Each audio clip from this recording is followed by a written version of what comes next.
This is Tanner with Team DDD, and then we have Eric here from our team here. We're going to do a deck profile on his Prank Kids deck. He took the locals today, got first place.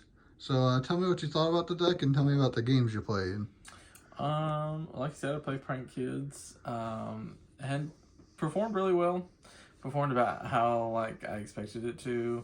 All the matchups I played, the deck performed really nice. It's a deck I've been playing for a little bit now. I really like it, and it's been really fun. I think it's pretty competitive. It plays like a million hand traps.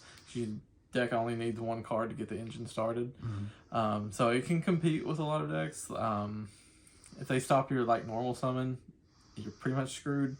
But other than that, I like the deck. I think it's pretty good. I don't think it's tier 1, of course, but I mean, I still think it's pretty good. Okay. What did you play today? What were your matchups? Round 1, I played Trap Eldritch. I didn't have too much trouble against that. Solemn Strike's a card, so that always sucks. So I won that match. Round 2, I played Invoke Shadal and Dogmatica. That was pretty easy matchup. No offense to Brennan. But yeah, that matchup was good because I didn't let myself keep an extra deck monster on the field to let him plus off Shadal Fusion. So played that. Round 3, I played against Tanner's Spellbook Dogmatica deck. That was probably the hardest matchup I had today. Just because his deck just kept recurring so much stuff, so much advantage. And it could play it around Battle Butler really easily, which is basically my win condition of the deck. I won that one. And then the last round I played Flunder. Impin's a card, which is kind of annoying. Impin is a card. That game actually went into time, and with Prank Kids, you don't want to go into time with Prank Kids because we'll just burn you for 500 and you'll lose. So or just drops these gain 1,000, basically. So we won that one. So yeah, we went undefeated tonight. Deck performed really good. All right, let's see what you got in your deck then. Alrighty. So for the Prank Kids lineup, it's really standard. You just play. Go down here. You just play 3 of every kid. 3 Dropsies, 3 Lampsies, 3 Fansies, and 3 Roxies. Some people choose to play 2 Roxies, which is fine, I guess, but I like to max out on all of them because you always want to at least see one in your opening hand, and,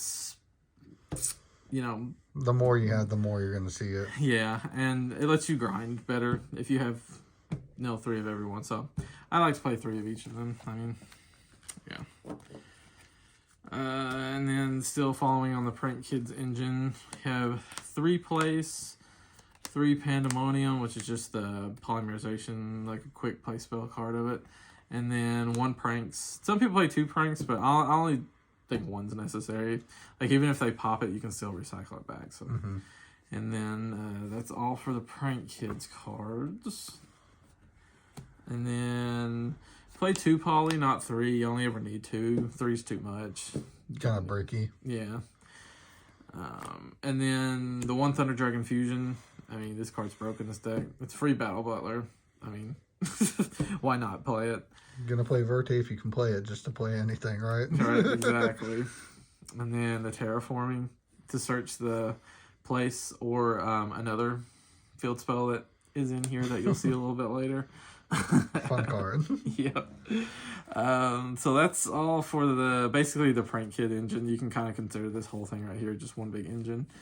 And then we play a shit ton of hand traps in this deck because all you need in this deck is just 1 Prank Kids monster to get your engine going, so you can load up on hand traps. So 3 Ash.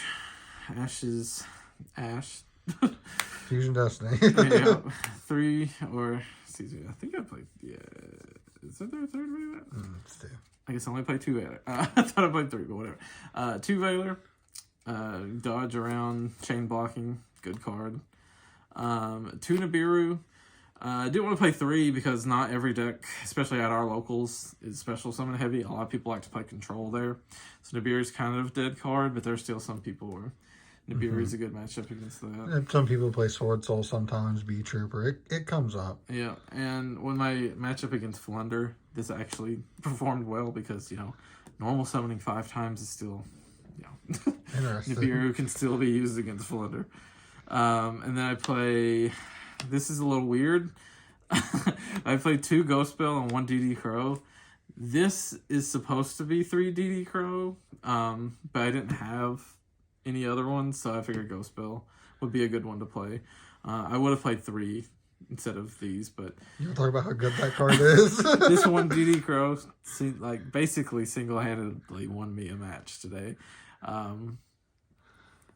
DD Crow's a card. DD Crow's a card, Especially because it's so good in the format, especially because you have DPE, Sword Soul, Phantom Knight. It's just so many cards that it actually hits against. That's really good. Yeah, it's so good. That's all the hand traps. So don't play Imperm, and any Print Kids player will tell you this. You don't want to play Imperm because you want to be drawing hand traps after your end phase off of pranks. Because at the end phase, it lets you shuffle 3 Print Kids cards from the grave back and draw 1 card. So if you draw into the Imperm, it's a dead card. It's a dead card. So, but if it lets you draw into any of your hand traps at the end phase, then that's just, free real estate. Yep, we like free cards. And then some power 1-of spells. We play Instant Fusion because it gets you Rocket Ride or Weather Washer.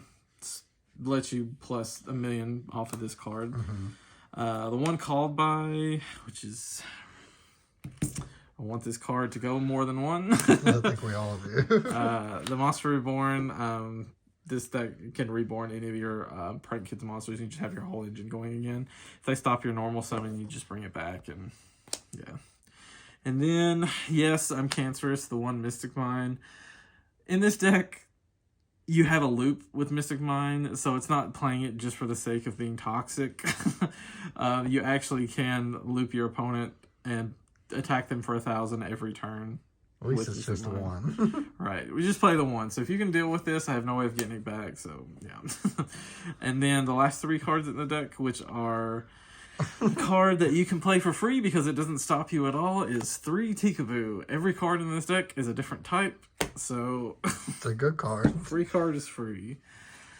So would you change anything in the main deck at all besides the crows? The only thing I would change is I would probably, if I had droplets, because boys. As you can see, we're playing, the Gold Series Print Kids. We broke boys up in here. I would probably take out the 2 Nibiru and maybe... I'd take out 2 Nibiru and I would find room to take out 1 more card to put the 3 droplets in, because droplets in this deck is also, you just discard a Print Kid. It's the best card in the game right now. Yeah. Not deniable. Don't even really have to justify it. You just put 3 of it in there. In any deck, basically, it works. And I don't play the DPE package because, again, we broke boys and we don't really have the money for that. So, but would you play it if you had the option? I would. I would take the hand traps down a little bit in order to fit it all in there. Like the nibs and the bells and whatnot. Yeah, we would probably just play the Ashen Veiler and that's it. Okay. And we would do all about the rest of it. All right, and then let me see your extra deck. This extra deck is just full of basically Print Kids cards and some good other staple Link monsters. So we start out with 1 Meowmoo because it's limited. We can only play 1. Cards broke. It lets you Battle Butler twice in 1 turn. 2 board wipes. Most decks can't deal with that. We play 1 Bow Wow because 1's really all you need. You can recycle it back over with pranks. Cards are really good, especially going into your first turn play. Yep, it lets you distribute it, add 2 from your graveyard back to your hand, and all of your Print Kids monsters can't be destroyed by card effects for the rest of the turn. So they can't out the Butler on turn 2. Yep, and a good thing about this was against my Shadal matchup is they activated Shadal Fusion, and then I chained Bow Wow's effect to get it off the field, and so their Shadal Fusion just fizzled because they didn't have the materials in their hand or field in order to resolve it. So yeah. That's always good. Then we play 2 Doodle Doo, the Cock. 2 Cock. This card is amazing at 2 because if they get rid of 1, you can make a second one in the turn because it has 2 effects that you can use in 1 turn. So you want to make sure to at least resolve one of those. So we play 2. And then the one, Rip Roar, because it's basically Battle Butler, but with a back row. Rarely ever go into this card, but you want to have it as an option. Mm-hmm. And that's all the Link monsters for the Prank Kids. And then for the fusions, we play 1 Weather Washer. Same thing with the Rip Roar.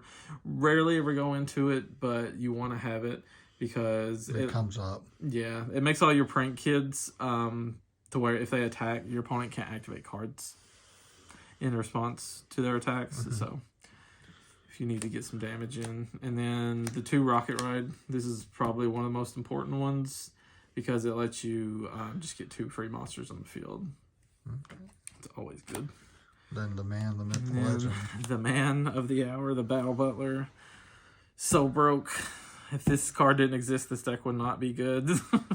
It's essentially just a 3k Raigeki that you get to use twice in 1 turn because of Meowmoo. Quick play Raigeki. Quick play at that. And if he leaves the field because of your opponent's card effect, you just special summon 1 from the graveyard. It's exactly free. Literally just broke card. And then the last 5 cards we play are just generic cards. We play the Anaconda. The band. You have Thunder Dragon Fusion or normal Poly if you need to for whatever reason. It's just free Battle Butler. And then we play Phoenix and Unicorn, just staple right 2 and 3. Yeah. Actually came up for you tonight too. It did. I actually made the Phoenix pretty much most of the matches I played at summoned it at least once. Mm-hmm. Didn't summon Unicorn. I mean, sometimes you do. He's just there as a Link 3 if you need him. Like you said, we have a lot of control at our locals, so Phoenix is really good. Yep. And then we play the Boral Sword. I would play Access Code, but I just don't have him. But Boral Sword works just as fine. I mean, he's easy to make anyway. And half the time you have a lot of Prank Kid monsters on the field too, so... Yeah, if you can easily Link climb up into him because all the Prank Kids monsters just recycle themselves back, so you just keep getting bodies on the board. And then the last card I play is Toad because 2 Dropsies are level 2 Aqua monsters, so you just make a Toad. Just free Omni Negate just because. And you can add back Dropsies. Yep, and when he's sent to the grave, attribute himself for his effect, you just add Dropsies right back to your hand, or just throw him back in the extra deck if you need to use him again. Good card's good. All right. Yeah, that's the deck. It performed really well today. Was just really happy with how it did. All right. Thank you for giving me the profile. I appreciate you showing me. Some nice Team DDD merch you got going on there. You can get the merch. Link in the description. You can get a sweatshirt or a sticker, you know. Yeah, we got the sticker. Team DDD all day. All right. That's it. Thank you guys for watching. Have a good day.